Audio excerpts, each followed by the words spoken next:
কোন অধিকারে তুমি আমার কাছে কৈফিয়ত চাইতে এসেছো?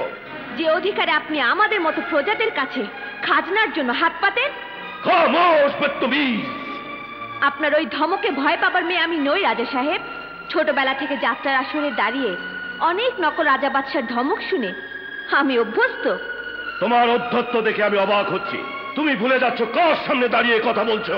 কার সামনে দাঁড়িয়ে কথা বলছি তা জানার প্রয়োজন আমার নেই। আমি শুধু জানতে চাই কোন অপরাধে আপনি আপনার লাঠিয়াল বাহিনী লেলিয়ে দিয়ে আমাদের প্যান্ডেল ভেঙে দিয়েছেন? কোন অপরাধে নিরীহ যাত্রা শিল্পীর শরীর থেকে রক্ত ছড়িয়েছেন? কোন অপরাধে আপনি আমাদের পেশার উপরে আঘাত এনেছেন? অপরাধ শুধু একটাই, তুমি বামুন হয়ে আসমানে চাঁদ ধরতে চেয়েছো। আসমানের চাঁদ যদি স্বেচ্ছায় মাটির মানুষের কাছে ধরা দিতে আসে, সে অপরাধ তো মাটির মানুষের নয়।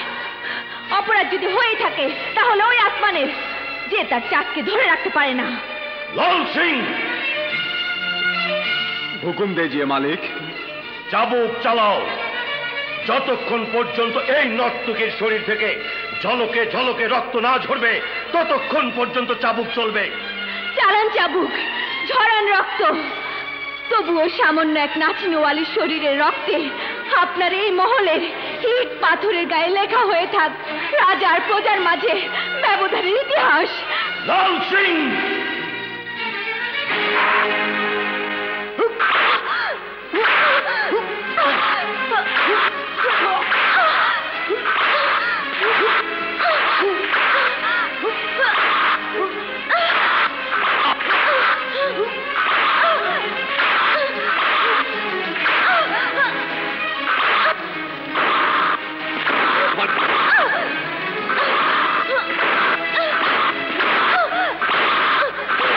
আমি তোমাকে অনেক আগে বলেছি, জোর করে কোনো জিনিস পাওয়া যায় না।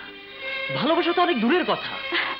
আপনার কাছ থেকে আমার জোর করে ভালোবাসা পেতে হবে কেন? আপনার ভালোবাসার উপর একমাত্র অধিকার আমার।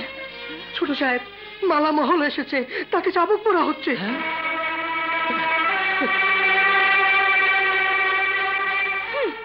ওইসব ছোট লোকদের জন্য চাবুক একমাত্র প্রাপ্য।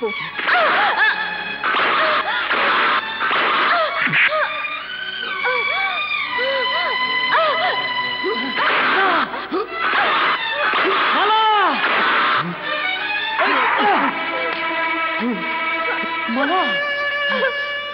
মালা! মালা!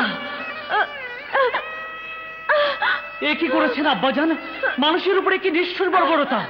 আমার কাছে কৈফিয়ত চাওয়ার আগে ওই ছোট জাতের মেয়েটিকে ছেড়ে অন্দর মহলে যাও। ছোট জাত বড় জাত বলে আমি কোনো কিছু বিশ্বাস করি না আব্বাজান। মানুষের মাঝে কোনো ভেদাভেদ নেই। আমি শুধু জানতে চাই কোন অপরাধে এই নিরীহ মেয়েটির শরীর থেকে এভাবে রক্ত ঝরিয়েছেন। ওর অপরাধ আমার চেয়ে তুমি ভালোই জানো। ও আমার বংশ মর্যাদার আভিজাত্যের প্রাচীরে কুঠার বসাত উদ্যত হয়েছে। সেজন্য যদি কোনো অপরাধ হয়ে থাকে তাহলে সে অপরাধ আমার, কারণ আমি মালাকে ভালোবাসি। চুপ করো বেশরম! খান বাহাদুর শাহরিয়ার হাসান চৌধুরী ওরফে রাজা সাহেবের ঔরজাত সন্তান হয়ে যাত্রা দলের সামান্য নাচনোয়ালিকে ভালোবাসো, এ কথা বলতে তোমার লজ্জা হলো না? না, কারণ আমি কোনো নাচনেওয়ালাকে ভালোবাসিনি। আমি ভালোবেসেছি শুধু একজন মানুষকে। এই ভালোবাসা কোনো পাপ নেই। আমি গলা ফাটিয়ে চিৎকার করে সারা পৃথিবীকে জানাতে পারি মালাকে আমি ভালোবাসি। পৃথিবীর কোনো শক্তি নেই আমাদের এই ভালোবাসার বন্ধনকে ছিন্ন করতে পারে। আপনার ওই চিৎকারে পাহাড় ভেঙে খান খান হয়ে যেতে পারে, আসমান ফেটে চৌচির হয়ে যেতে পারে, কিন্তু মালা আর মিলনের ভালোবাসার মাঝে এক চুলো ফাঁক সৃষ্টি করতে পারবেন না। লাল সিং, চাবুক চালাও! मुझे माफ कीजिए मालिक, मुझे माफ कीजिए मालिक, मुझे माफ कीजिए। माफ